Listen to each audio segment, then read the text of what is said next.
آج ہمارے پروگرام کا آغاز تذکیر بالقرآن سے ہوگا، جس کے لیے جناب آصف الدین صاحب رکن شورا جماعت اسلامی کرناٹکا ہمارے سامنے موجود ہے. انشاءاللہ انہیں کی بات سے. اعوذ باللہ من الشیطان الرجیم. بسم اللہ الرحمن الرحیم.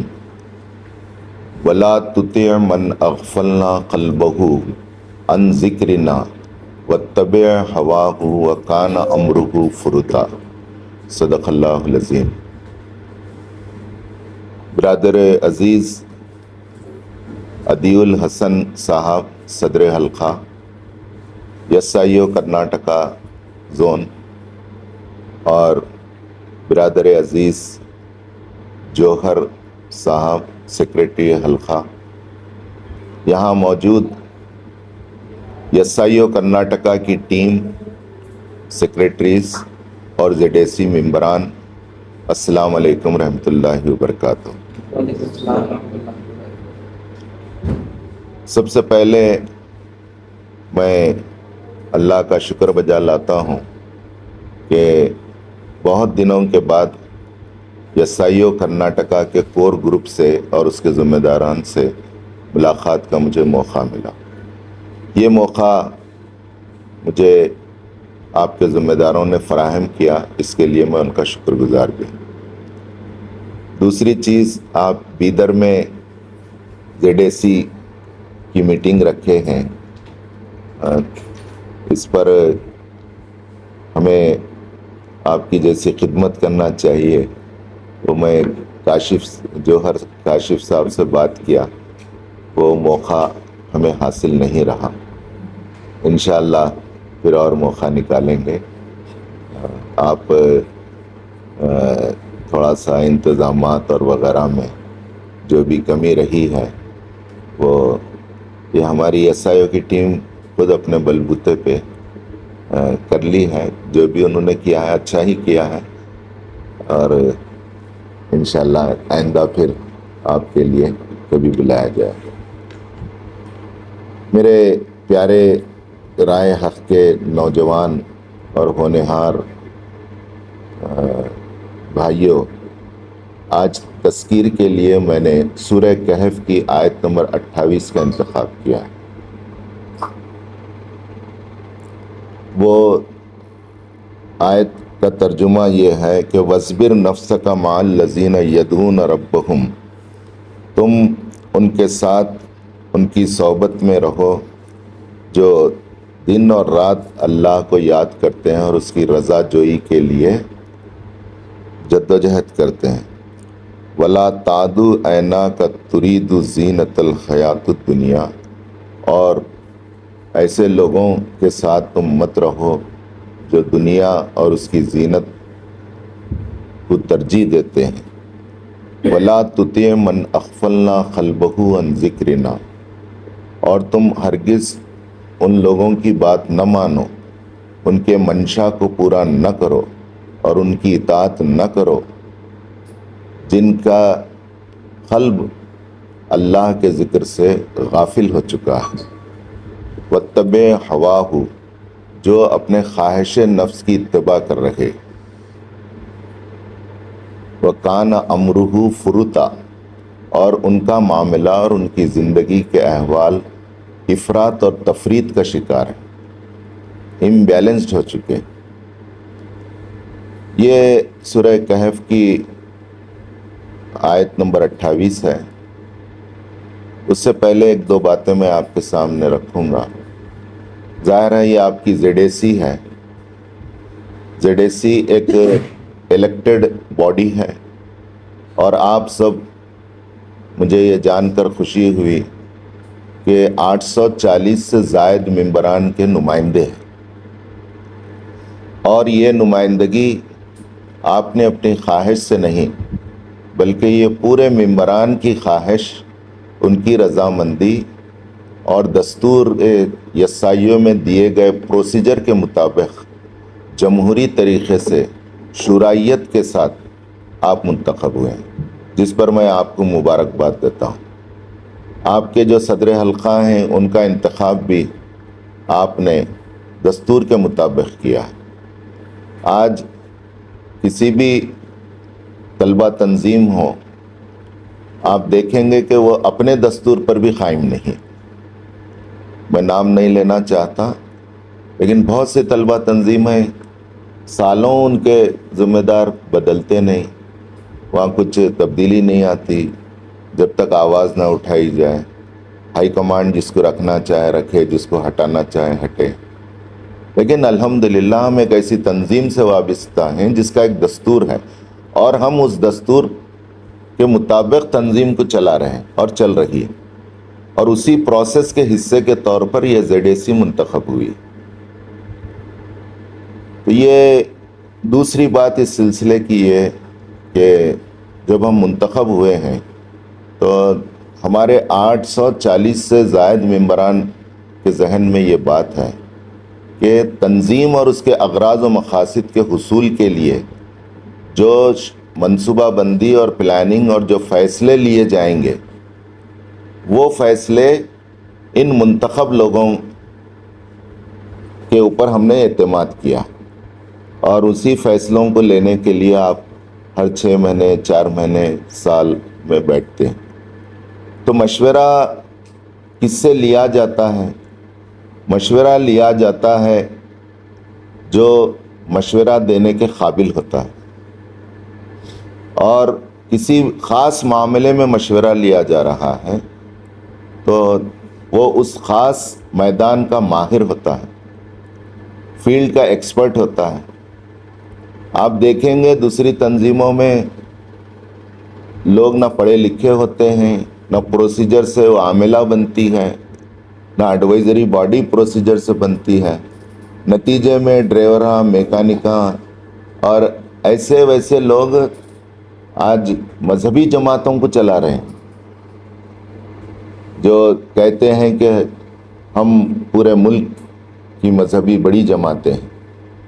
لیکن الحمدللہ مشورہ جن سے لیا جاتا ہے وہ ایک تو نالج ہو، علم ہو، پھر دوسرا ان سے لیا جاتا ہے جو مخلص ہوں اور خیر خواہ ہوں. یعنی جو تنظیم کے لیے اور تنظیم چلانے کے لیے مشاورت کی جا رہی ہے، اس کے لیے وہ خیر خواہ ہوں، اپنے ذاتی مفاد کو پیچھے ڈال کر تنظیمی اور دینی اور اسلامی مفاد کو مقدم رکھ کے وہ مشورہ دیتے ہوں. تو الحمدللہ یہ ساری چیزیں ہمارے پاس ہیں. اب میں آپ کے سامنے دوسری بات یہ رکھنا چاہتا ہوں کہ یسائیوں کے سامنے، چونکہ آپ کور گروپ ہیں حلقے کے، ترجیحات ہیں، اور ان ترجیحات کی تفصیلات کچھ بھی ہو سکتی ہیں. لیکن آج جو پورے اگر انالائز کیا جائے تو آج طلباء، تعلیمی ادارے اور تعلیم کیمپسز، یہ 3 چیزیں ہمارا آڈینس ہیں، اور یہ تینوں کو 2 بڑے چیلنجز درپیش ہیں. سب سے پہلا چیلنج ہے فکری ارتداد کا، یعنی بنچ آف تھاٹس جو ڈھل رہے ہیں اور جو بن رہے ہیں، اس میں کوئی ایک سوچا سمجھا ڈائریکشن نہیں ہے، ڈائریکشن لیس ہے، اور بہت زیادہ ڈیویشن ہے. سوشل میڈیا کے ذریعے بولیے یا ماحول کے ذریعے بولیے، یہ فکری ارتداد کا دوسرا ڈیفینیشن ہم اگر اسلامی نقطہ نظر سے کریں تو ہمارے آج کے ملک کے طلباء کا سوچنے کا انداز اور دیکھنے کا نقطہ نظر قرآن اور سنت کے فریم ورک میں نہیں ہے. مسلم نوجوانوں ہی کو لے لیجئے، ان کا فریم ورک بالکل الگ ہو گیا ہے، میں اس پر بعد میں گفتگو کروں. یہ ہماری پہلی ترجیح ہے کہ ان کے فریم ورک کو قرآن اور سنت کے فریم ورک میں لائیں، تبھی یہ فکری ارتداد، ان کے بنچ آف تھاٹس، ان کے اسلامی تصورات اور عقائد ان کے ویسے ہوں گے جیسے قرآن اور سنت چاہ رہا ہے. دوسرا ایک بہت بڑا چیلنج جو اس اسی کا نتیجہ ہے، منطقی نتیجہ ہے۔ فکری ارتداد ہونے کی وجہ سے تہذیبی ارتداد ہے، کلچرل ایگریشن ہے، ڈیویشن کا شکار ہے۔ اور یہ کلچرل ایگریشن ظاہر ہے وہ ان کا بننے والا سوچ اور فکر کے نتیجے میں بننے اور ڈھلنے والا عمل ہے، ان کی سیرت ہے، ان کا کردار ہے، ان کے ایکٹس ہیں جو آج ہم دیکھ رہے ہیں۔ اب یہ جو تہذیبی ارتداد ہے، اس میں دو چیزیں بہت کام کر رہی ہیں۔ ایک ہے ہیڈونزم، خود پسندی، خود نمائی، ہیپینس، پلیجر، ہمیشہ مسرتیں اور خوشیاں حاصل ہوتی رہیں مجھے، اس کے لیے چاہے مجھے کچھ بھی کرنا پڑے۔ مثال کے طور پر چند بچے جا رہے ہیں، کتے کو پتھر مار دیے، اس کی ٹانگ توڑ دیے، ہیپینس، خوش ہونا شروع کرے۔ اسی طرح اور ذرا بڑے بچے جا رہے ہیں، کسی اور بچی کو چھیڑ دیے، وہ گر گئی، پھسل گئی، تو سب اس پر خوش ہونا شروع کرے۔ یہ اور اس طرح کے 20 مثالیں ہو سکتی ہیں۔ مقصد یہ ہے، ان کی زندگی کی پریارٹی کا بلیو یہ ہے کہ وہ اپنی زندگی میں خوشی اور مسرت ہی دیکھنا چاہتے ہیں، چاہے وہ کسی ذریعے سے آئے، کسی کو ستا کر آئے، کسی کو نقصان دے کر آئے، کسی کو اجاڑ کر آئے، کچھ بھی ہو سکتا ہے۔ دوسری چیز ہے نارسزم۔ نارسزم میں آپ دیکھیں گے کہ آدمی اپنے آپ کو خود نمائی، یعنی اپنا اپیرنس، یہ نارسزم اپنے فیس بک پہ اپنے فوٹوز کو شیئر کرنے سے لے کر میری کار یا میری بائک وہ کہاں ٹھہرنا چاہیے، کہاں پارک ہونا چاہیے، اس کے لیے لڑائی استنا چڑھائے جا رہے ہیں کہ میری گاڑی یہیں ٹھہرے گی، میں نہیں ہٹاؤں گا۔ اور ذرا بڑے ہو گئے، میری بیوی، میرا بنگلہ، میری نوکری، دوسروں سے کمپیئر کرنا کوئی نہیں ہے۔ یہی چیز اور آگے جا کر فرعون، حاماد، نمرود نے جو کچھ کیا، میں جا کر انا ربکم الاعلیٰ تک چلے گئی کہ میں ہی خدا ہوں، اقتدار تو میرا ہے، میں جو بولوں گا وہ چلے گا، اور جو میری نہیں سنے گا وہ میرے خلاف ہے اور میں اس کو برداشت نہیں کروں گا۔ تو یہ ہے نارسزم۔ اب یہ نارسزم میں آج طلبہ آپ دیکھیں گے جو کالج کے، ڈگری کالجز کے ہیں خاص طور سے، بلکہ اس سے نیچے بھی آ گیا ہے، کہ وہ ہر ایک اپنا ایک گرل فرینڈ رکھ رہا ہے۔ ایک دوست دوسرے دوست سے پوچھتا ہے تیری گرل فرینڈ کون ہے، اور اگر گرل فرینڈ نہیں ہے تو اس کا ٹھٹا اڑایا جاتا ہے اور کہا جاتا ہے تو بھی یہ کیسا مرد ہے تو کہ تیری گرل فرینڈ نہیں ہے۔ تو girl friend, birth day, pub culture, یہاں تک کہ بمبئی کے بعض نوجوان ایکس مسلم، یعنی میں مسلم تھا اب میں مسلم نہیں ہوں تک کا اقدام کر رہے۔ تو یہ ہے تہذیبی ارتداد، جو بہت بڑا چیلنج ہے۔ اس کی بہت سی شکلیں ہو سکتی ہیں، میں مختصر آپ کے سامنے رکھا۔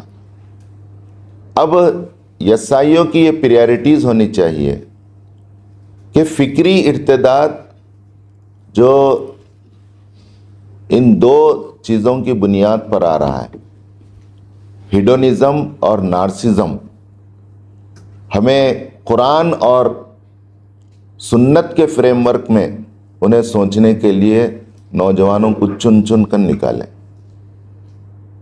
اور اپنی تنظیم میں لائیں اور ان کے سوچنے کے انداز کو بدلیں، اور وہ اس موقف میں آ جائیں کہ اس کا اظہار اور اعلان کر سکیں کہ ہمارا خدا اللہ ہے، اس کی پسند اور ناپسند ہماری پسند اور ناپسند ہے، پھر اسی پورے اس کے تصورات بدل جائیں، پھر تہذیبی ارتداد میں ہمارے سامنے سیرت رسول صلی اللہ علیہ وسلم ہے، اسوہ رسول ہے، یہ بہترین نمونہ ہے ہمارے لیے، اس نمونے کو ہم رول ماڈل ہے، جی پی ایس ہے یہ ہم سب کے لیے۔ مسلم نوجوان اس کو ایکسیپٹ بہت آسانی سے کریں گے، کیوں نہیں کریں گے؟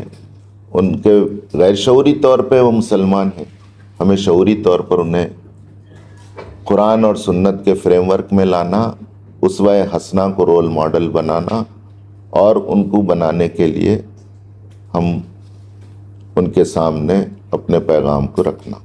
آخری بات یہ کہ حالات ملکی اور عالمی دیکھ کر ظاہر ہے ہم بھی نوجوان ہیں، ہمارا کوئی نوجوان مطمئن نہیں ہے، ہمارے دل مضطرب ہیں، ہم بے چین و بے قرار ہیں، ہمیں تشویش ہے، یہاں کے سیاسی حالات ہیں، عالمی حالات ہیں، تو اس سے کچھ ہماری اوپینین یہ بنتی ہے کہ ہمیں سماج میں کام کرنا چاہیے۔ سماج دبا ہوا ہے، مظلوم ہے، بے شک ہے، لیکن میں آپ سے کہنا چاہوں گا سماج میں کام کرنے کے لیے جماعت اسلامی ہند ہے۔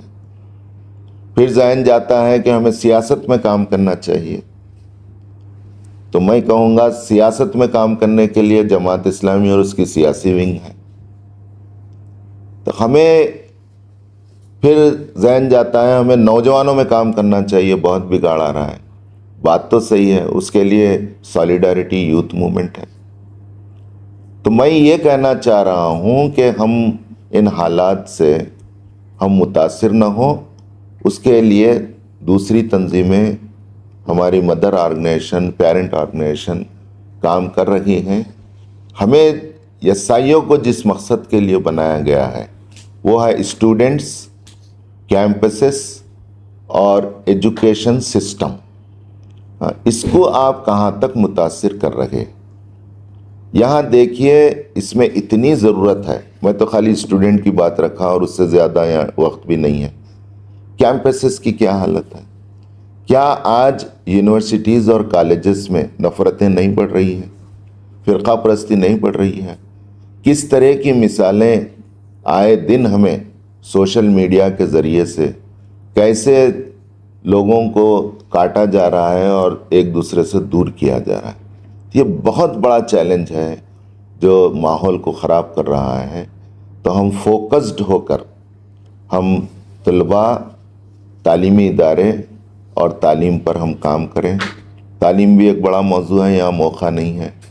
NEP کے ذریعے بہت سے مثبت چیزیں اس کی ہیں، لیکن بعض منفی چیزیں بھی ہیں، خاص طور سے ہماری تاریخ کو مسخ کیا جا رہا ہے، اور آئندہ جو چیزیں انکلیوڈ کی جا رہی ہیں وہ کس طرح نئے ذہن کو پلیوٹیڈ کر رہی ہیں وہ آ رہا ہے۔ تو یہاں میں نے جو آیت پڑھی آخر میں پھر ایک مرتبہ آپ سے کہنا چاہتا ہوں کہ کہا جا رہا ہے وَاصْبِرْ نَفْسَكَ مَعَ الَّذِينَ، تم اپنے آپ کو جما لیو، ان کے ساتھ مطمئن ہو کے رہ جاؤ، اس صحبت اور اس ٹیم کو اختیار کرو جو رات اور دن اللہ کی رضا میں لگے ہوئے ہیں، اس کے دین کی جد و جہد اور اس کی خوشی کے لیے لگے ہوئے، اور تم ایسے لوگوں کی اطاعت نہ کرو، ان کی منشا کو پورا نہ کرو جو تمہیں اللہ سے غافل کرنے والی ہے، اور تم اپنی خواہشات نفس کی اتباع نہ کرو، اور اپنے معاملے کو چیک کرتے رہو کہ وہ ایک ایکسٹریم کی طرف تو نہیں چلا گیا، بیلنسڈ لائف ہونا چاہیے۔ تو یہ کچھ چیزیں تھیں جو میں آج آپ کے سامنے رکھنا چاہتا تھا۔ آج یہ کام جماعت اسلامی ہند اپنے اس میقات میں جو مشن اختیار کیا ہے، وہ مشن یہی ہے جو آپ واقف ہیں کہ اسلام اور مسلمانوں کے تعلق سے یہاں کی عوام الناس کی رائے کو تبدیل کرنا یہ آج بہت بڑا ٹاسک ہے، اور اس ٹاسک کو آپ اپنے دائرہ کار میں کرنا، طلبہ میں تبدیل کرنا، کیمپسز میں تبدیل کرنا، تعلیم میں تبدیل کرنا، کیا یہ آسان کام ہے؟ لوگوں کو رائے بنانے کے لیے تعلیم، طلباء اور تعلیمی ادارے ہاتھ میں آئے تو 300 سال لگے ان کو رائے بنانے کے۔ آج دنیا ان کی بنائی ہوئی سسٹم آف ایجوکیشن، کیمپسز اور اسٹوڈنٹ، ان کا ذہن اسی نہج پر ہم دیکھ رہے ہیں۔ تو ہمیں بھی وقت لگے گا، مایوس ہونے کی ضرورت نہیں ہے، یہ کام صرف اور صرف یس آئی او کر سکتی ہے انشاءاللہ۔ وآخر دعوانا ان الحمدللہ۔ میں بہت ہی ممنون و مشکور ہوں کہ جناب آصف الدین صاحب اپنا وقت دیے ہمارے لیے، اور جو بھی باتیں رکھے وہ بھی بہت زیادہ ریلیونٹ تھی ہمارے لیے، میرے خیال سے ایز اے شورا اور ایز اے الیکٹڈ باڈی بھی، کور ٹیم کے لیے جو باتیں انہوں نے رکھی وہ مسلم نوجوان کے تعلق سے ہو، تعلیمی اداروں کے تعلق سے ہو، اور ملک کے حالات کے تعلق سے بہت زیادہ ریلیونٹ ہے، بہت زیادہ میرے خیال سے اس میں ہمارے لیے سبق ہے۔ اور اس بات کا بھی شکر ادا کرتا ہوں کہ بہت ہی شارٹ ٹائم پہ بھی، اور ان کا بزی ٹائم ہے بہت زیادہ، ابھی ان کو اور ایک جگہ بھی جانا ہے، اس کے باوجود انہوں نے ہمارے لیے ہاں کہا، تو بہت خوشی ہوتی ہے ان لوگوں سے مل کر، جماعت کی جو ایس آئی او کے نوجوانوں سے بہت زیادہ محبت کرتے ہیں، نوجوانوں سے بہت زیادہ ان کو لگاؤ ہوتا ہے، تو آصف الدین صاحب ان میں سے ایک ہیں۔ تو بہت بہت شکریہ، جزاک اللہ۔